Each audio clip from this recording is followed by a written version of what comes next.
और ये मैं इसलिए कह रहा हूँ कि मुझे हमेशा लगता है कि जितना मैंने किया कम से कम उसका 200-300 गुना ज़्यादा देश मुझे दे रहा है। उतना नहीं दे रहा है, उसका 200-300 गुना ज़्यादा मुझको मिल रहा है। मैं इसके काबिल नहीं हूँ, मैं इसके काबिल नहीं हूँ कि आप इतना सम्मान करें और मुझे यहाँ पर बुलाएं और करने को कहें। लेकिन फिर उसमें से ऐसा लगता है कि मिल ही जाए तो लेने में क्या हर्ज है, मिल ही जाए, नहीं भी योग्यता हो तो भी मिल ही जाए तो लेने में क्या हर्ज है, चलो मिल रहा है तो ले लेते हैं।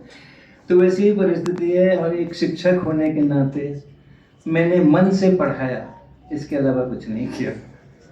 मैंने मन से केवल पढ़ाया, इसके अलावा कुछ नहीं किया। उस पढ़ाने के लिए ज़रूरत थी किताब लिखने की तो किताब लिख दी, क्योंकि जो मैं पढ़ा रहा था, जिस तरीके से जो दृष्टिकोण विकसित करना चाह रहा था विद्यार्थियों में, उसके मैचिंग किताब नहीं थी। तो घर पे जाके बच्चे पढ़ेंगे नहीं तो केवल क्लास की कितना भी अच्छा पढ़ाओ क्लास के अंदर में, क्योंकि एक क्लास तो होती है नहीं है ना, वो तो 5-6 क्लास होती है एक दिन के अंदर में। मैं पढ़ा के जाऊँ बहुत अच्छा, और उसके बाद मुझसे भी अच्छे पढ़ाने वाले लोग आ जाएं, केमिस्ट्री पढ़ाने के लिए, मैथमेटिक्स पढ़ाने के लिए, हिंदी पढ़ाने के लिए, तो कितनी देर तक मैं रिटेन करा सकता हूँ अपने को उस मस्तिष्क के अंदर में। घर पे जाके तो किताब तो होनी चाहिए ना उसको पढ़ने के लिए। तो किताब लिख दी, कौन सा बड़ा काम कर दिया हमने। तो लेकिन जिसमें किताब लिखी थी, आप जैसे विद्यार्थियों के लिए जो मेरे सेक्शन में आगे बैठा करते थे क्लास में, उनके लिए ही लिखी थी मैंने, कि मैं पढ़ा रहा हूँ, उनके पास किताब नहीं है तो कैसा काम चलेगा। उन 200-300 विद्यार्थियों के लिए किताब लिखी थी हमने, लेकिन अब आज वो 200-300 की जगह पर वो मिलियंस में वो किताब पढ़ी जा रही है। ये तो अद्भुत चमत्कार ही है एक प्रकार का। मेरा कोई उसके अंदर में बड़ा कंट्रीब्यूशन नहीं है। अपना जो केंद्र शिक्षा सोपान चलता है वहाँ पर कानपुर में, जिसके साथ मैं जुड़ा हुआ हूँ, उसमें भी हम लोग इस प्रकार के बहुत सारे काम करते हैं। और 2 विषयों के लिए मैं ज़रूर आपसे आग्रह करूँगा, क्योंकि आपका जो देश है रोटरी क्लब इंटरनेशनल, क्लब का रोटरी इंटरनेशनल का, वो है कि जो समस्याएं हैं, जो देश की विदेश की पूरी मानवता की जो समस्याएं हैं, उनको हल करना, और उसी की दिशा में आप लोग भी यहाँ पर काम कर रहे हैं। एक पटना एजुकेशन ट्रस्ट अभी मैंने देखा के अंदर में, तो चूँकि मैं एजुकेशन से ताल्लुक़ रखता हूँ तो थोड़ा उसके बारे में ज़रूर कहूँगा। मुझे काफ़ी उत्सुकता रहेगी कि वो ट्रस्ट क्या कर रहा है, वो ट्रस्ट क्या कर रहा है, क्या उसकी योजनाएं हैं। क्योंकि एजुकेशन के क्षेत्र में, एजुकेशन ऐसी चीज़ है जो सबका निर्माण करती है, चाहे वो वकील बनने वाले हों, चाहे वो डॉक्टर बनने वाले हों, चाहे वो आर्टिस्ट, पेंटर्स हों, आर्किटेक्ट हों, जो भी हो, सबका जो निर्माण है वो एजुकेशन से ही होता है, एजुकेशन इंस्टीट्यूशन से ही होती हैं। अपना बहुत बड़ा देश है, 140 करोड़ का देश है, तो कैसी भी शिक्षा व्यवस्था हो, कितनी भी अच्छी हो, खराब हो, वो स्टैटिस्टिक्स है ना, 140 करोड़ हैं तो उसमें से 2-4 लाख तो निकल ही जाएंगे बढ़िया वाले, चाहे कुछ भी हो, कैसा भी स्कूल चले, कैसा भी कॉलेज चले, तो अपनी प्रतिभा से ही आ जाएंगे, और उतने काफ़ी होते हैं देश चलाने के लिए। बढ़िया देश चल रहा है बढ़िया। लेकिन जो पोटेंशियल है, वो पोटेंशियल है, अगर मैं हमारे स्कूल कॉलेज, हमारे एजुकेशन सिस्टम जो है वो अगर ढंग से काम करे तो पोटेंशियल इतना है कि जितना हम अभी आउटपुट दे रहे हैं, जिससे अपना देश बड़ा अच्छा काम कर रहा है, पूरे दुनिया के अंदर में हमारा डंका बज रहा है, लेकिन हम उससे 10-20 गुना तो ज़्यादा डंका बजा ही सकते हैं। तो इस क्षेत्र के अंदर में मेरा क्या अनुभव रहा है इतने वर्षों के अंदर में, कि स्कूल सिस्टम पे बहुत सारे लोग काम कर रहे हैं, बहुत सारी संस्थाएं काम कर रहे हैं स्कूल सिस्टम के ऊपर। जो स्कूल्स का अपना सिस्टम है, उनके जो ओनर्स हैं, उनका जो मैनेजमेंट है, वो भी अच्छा काम कर रहे हैं, क्योंकि उनके स्कूल को भी एक कंपटीशन है दूसरे स्कूलों से, इससे उससे, तो कुल मिलाकर ये।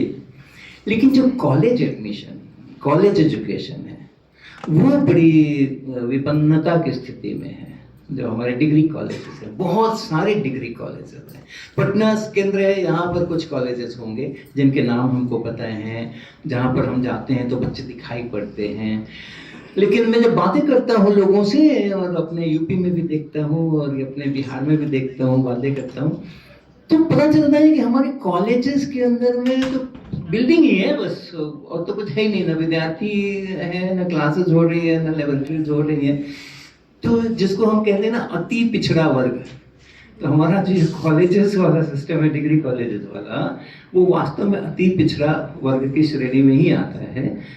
चंद कुछ गिने चुने विश्वविद्यालय हैं, सेंट्रल यूनिवर्सिटीज हैं, जैसे कुछ संस्थान हैं, NITs हैं, IITs हैं, इतने बड़े क्षेत्र के अंदर में एक पिरामिड होता है ना, तो टॉप तो छोटा सा होता है, लेकिन उसके नीचे का बेस अगर बड़ा मजबूत नहीं है तो वो टॉप वाला भी कितने दिन सर्वाइव करने वाला है। तो मेरी आपसे गुजारिश होगी कि इस क्लब के माध्यम से, इस ट्रस्ट के माध्यम से जो बिहार के कॉलेजेस हैं या पटना के आसपास के जो कॉलेजेस हैं, उनका थोड़ा अध्ययन किया जाए, उनकी क्या ज़रूरतें हैं वो देखा जाए। और ये जो आर्टिफिशियल इंटेलिजेंस नाम का एक नया भूत आया है अभी, उसकी चुनौतियों का भी अध्ययन किया जाए, क्योंकि एक बड़ी समस्या हो गई है कि इस आर्टिफिशियल इंटेलिजेंस के ज़माने में बहुत ज़्यादा हम भ्रमजाल के अंदर में आ गए हैं। हमें लगता है हमें सब कुछ मालूम है, वो क्या है, एक बटन दबाया मोबाइल के ऊपर और जो भी हम जानना चाहते हैं वो हमारे पास इंफॉर्मेशन आ गई। तो ये एक भ्रमजाल है कि मुझे सोचने की ज़रूरत नहीं है, क्योंकि सब कुछ उपलब्ध है। और सोचना अगर समाज का बंद हो जाए, सोचना अगर समाज का बंद हो जाए, तो आप सोचिए कि क्या परेशानियां आने वाली हैं। तो ये जो भ्रम है आर्टिफिशियल इंटेलिजेंस का, कि हमारे पास सब कुछ है, कॉलेज जाने का क्या ज़रूरत है, स्कूल जाने का क्या ज़रूरत है, पढ़ने वढ़ने का क्या ज़रूरत है, सिस्टम में आने का क्या ज़रूरत है, हम तो खुद ही अपने घर में बैठे ही सब कुछ कर सकते हैं। तो वहाँ से एक विकास की धारा अवरुद्ध होने की पूरी गुंजाइश है, पूरी गुंजाइश है। अगर as a block in block अगर लोगों ने एनालाइज करना बंद कर दिया, लोगों ने सोचना बंद कर दिया, लोगों ने अपने से सॉल्यूशन निकालना बंद कर दिया, तो फिर हम बड़ी मुसीबत में पड़ने वाले हैं। तो थोड़ा इसका एक जो एकेडमिशियंस हैं उनके साथ बैठ करके और कुछ ट्रस्ट अगर इस प्रकार की कुछ योजना कर सकता है, हम लाभ उठा सकते हैं, हम उसका लाभ उठा सकते हैं। AI का लाभ हम जरूर उठा सकते हैं, और मैं उठाता भी हूँ और मैं भी करता हूँ, मैं भी जाता हूँ AI करने के लिए।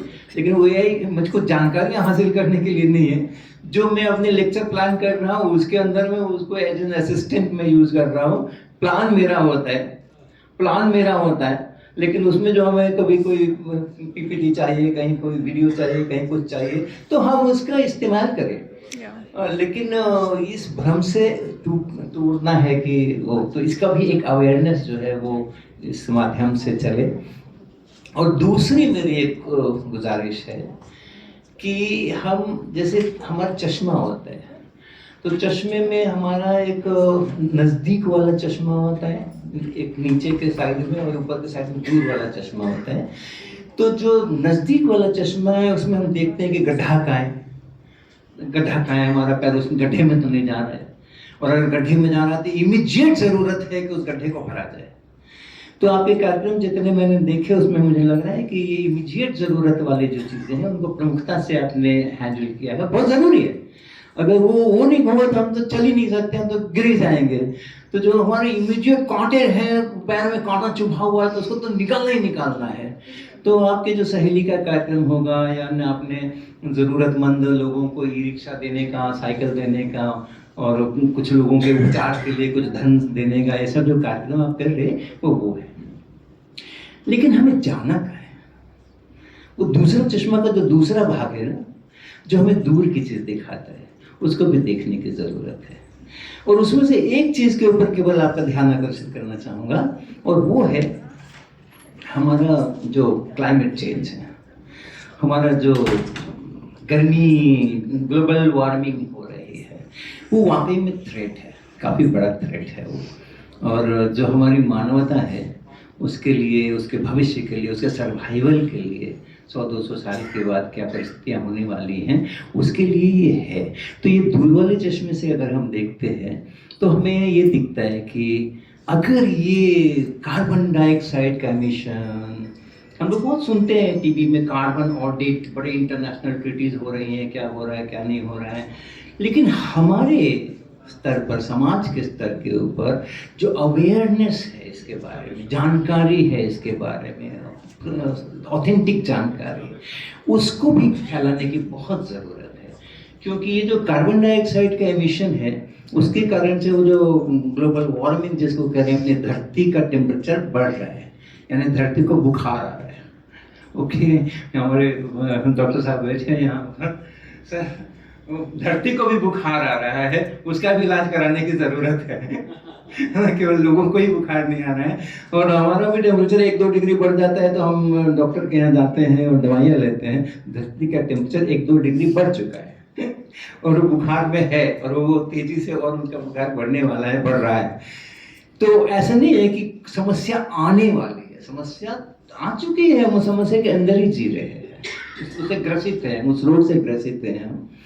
और ये जो कार्बन डाइऑक्साइड इमिशन है, इसके बारे में कुछ अगर कोई इस प्रकार की समिति बन करके और इसका अवेयरनेस फैलाने का है।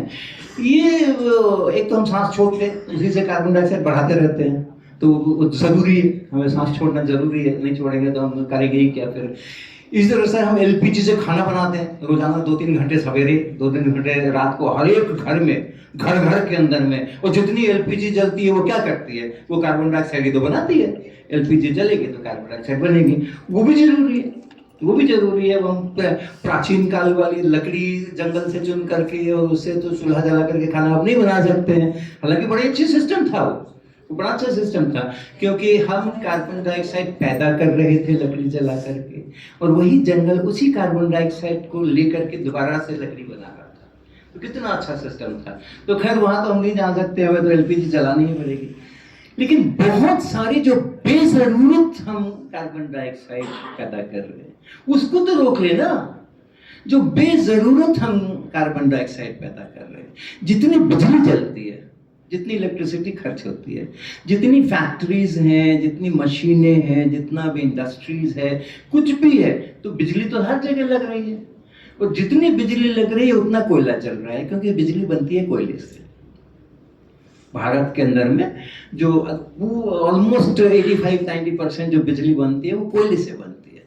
तो जब भी हम इलेक्ट्रिसिटी यूज कर रहे हैं तो समझो कि हमारे ऊपर वो पाप चढ़ रहा है कि उस इलेक्ट्रिसिटी के लिए जो कोयला जला था, उस कोयले से जो कार्बन डाइऑक्साइड एटमॉस्फेयर में गया था, उसका पाप हम पे चढ़ रहा है, क्योंकि हम उस बिजली को इस्तेमाल कर रहे हैं, हमारे लिए वो बिजली बन रही है।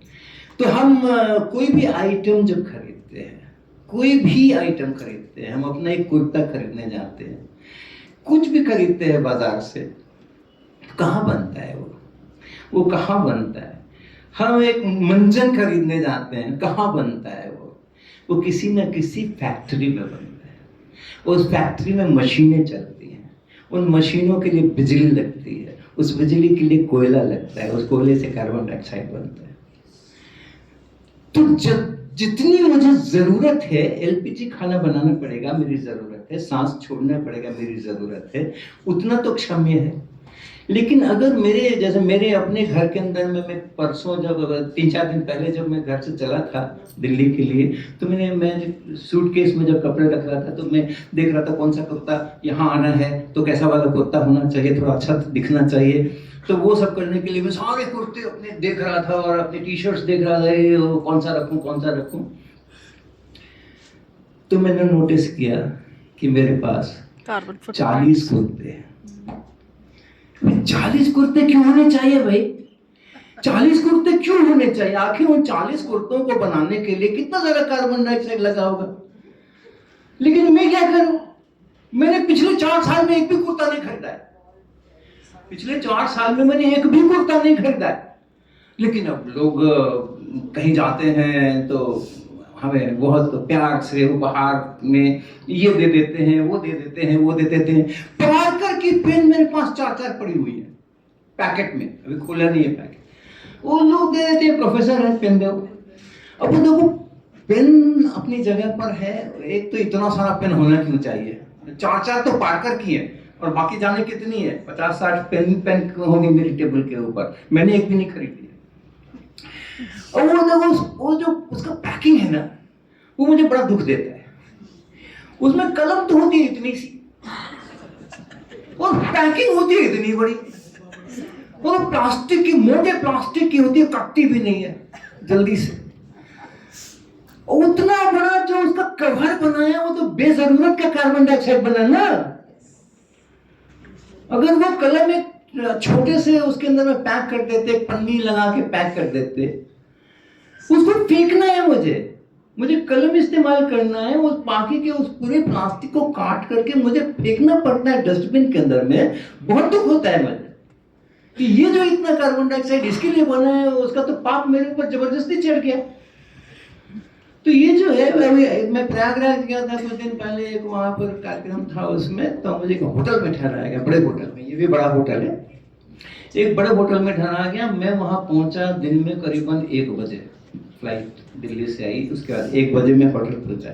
तो भोजन के लिए फिर 2 बजे तक मैं वहां पहुंचा। सब लोग भोजन कर चुके थे जो भी वहां के थे, बस सर 2-3 मिनट ही हो।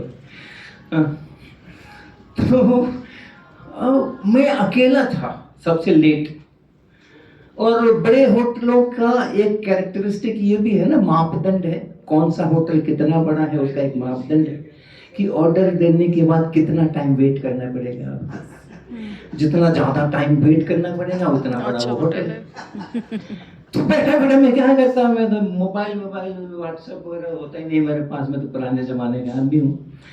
तो मैं देख रहा था कि अच्छा ओके, वो बहुत सुंदर बत्तियां लगी हैं और ऐसा वैसा है। दोपहर के 2 बजे का समय था, 75 बल्ब जल रहे थे हॉल के अंदर। 75 ने काउंट किया दीवार पे, इस पर उस पर उस पर उस पर उस पर उस पर, डाइनिंग हॉल के अंदर में 75 बल्ब्स दोपहर के 2 बजे जल रहे थे। और उनकी जो दीवार थी वो एक दीवार पूरे शीशे की दीवार थी और पर्दे खुले हुए थे, पर्दे खुले हुए थे, बाहर से रोशनी बढ़िया अंदर आ रही थी। 75 बल्ब जल रहे थे। ये थोड़ा अवेयर करने की जरूरत है। अभी ये बॉटल्स हैं इतनी सारी, ये जो बॉटल्स हैं वेस्ट, ये क्या हो रहा है, वन टाइम यूज हो रहा है। अभी मैं हरिद्वार के अंदर में पतंजलि योग पीठ के अंदर में एक टीचर्स ट्रेनिंग 7 दिन की करके आ रहा हूँ, थोड़ी देर पहले की थी। तो वहां पे चाय पीने के लिए पेपर के कप, पानी पीने के लिए प्लास्टिक की बॉटल्स, एक बार पियो फेंक दो। जो भी चीज एक बार यूज होकर फेंक दी जा रही है ना, आप समझो कि उसके कार्बन डाइऑक्साइड पैदा करने का पाप चढ़ता है। चित्रगुप्त जी के यहाँ सब भाई खाते मेंटेन हो रहे हैं, कौन कितना पापी है वो सब मेंटेन हो रहे हैं। वो सब नरक में भुने जाएंगे जो ज्यादा पाप करेंगे। तो मैं तो भैया अपने बैग के अंदर में, जो ट्रैवल बैग है उसमें एक स्टील का गिलास रखता हूँ, और मैं तो जाता हूँ तो उनके पेपर कप नहीं उठाता हूँ, अपने वो स्टील के गिलास से ही चाय वाय जो कुछ लेना होता है लेता हूँ। पानी पीने के लिए मेरी एक मेटल की बोतल है, वो हमेशा साथ रहती है। और मैं हमेशा पूछ लेता हूँ कि कहीं कोई है क्या, कुछ पानी लेने की व्यवस्था, टैप खोल और मैं अपना भर लूँ, मिल जाती है, साधारण से मिल जाती है, वो करता हूँ। लिफ्ट से आना जाने, अब अगर हाँ पता है टाइम लिमिट हो गया, लिफ्ट से आना जाना है तो उतरते समय तो मैं कभी लिफ्ट का इस्तेमाल नहीं करता। वो 3, 4, 5, 6, 8 मंजिल होती हैं तो उतरने में क्या दिक्कत है ना, वो तो उतर जाता हूँ आराम। चढ़ते समय मैं देखता हूँ कि 2-4 लोग और अगर लिफ्ट में चल रहे हैं, लिफ्ट जाने ही वाली है तो चढ़ जाता हूँ, और नहीं जाने वाली होती है तो सोचता हूँ अच्छा देखता हूँ कितना चढ़ सकता हूँ, 3-4 मंजिल तक तो चढ़ ही जाता हूँ, उसके बाद फिर आगे चढ़ता हूँ। तो अपने को देखो, पेड़ लगाने से जरूर कार्बन डाइऑक्साइड बचता है ऐसा कहते हैं, लेकिन कहाँ कहाँ पेड़ लगाएंगे हम, धरती तो उतनी बड़ी है ना, 6400 किलोमीटर की तो धरती है रेडियस में, वो तो बड़ी नहीं होने वाली है।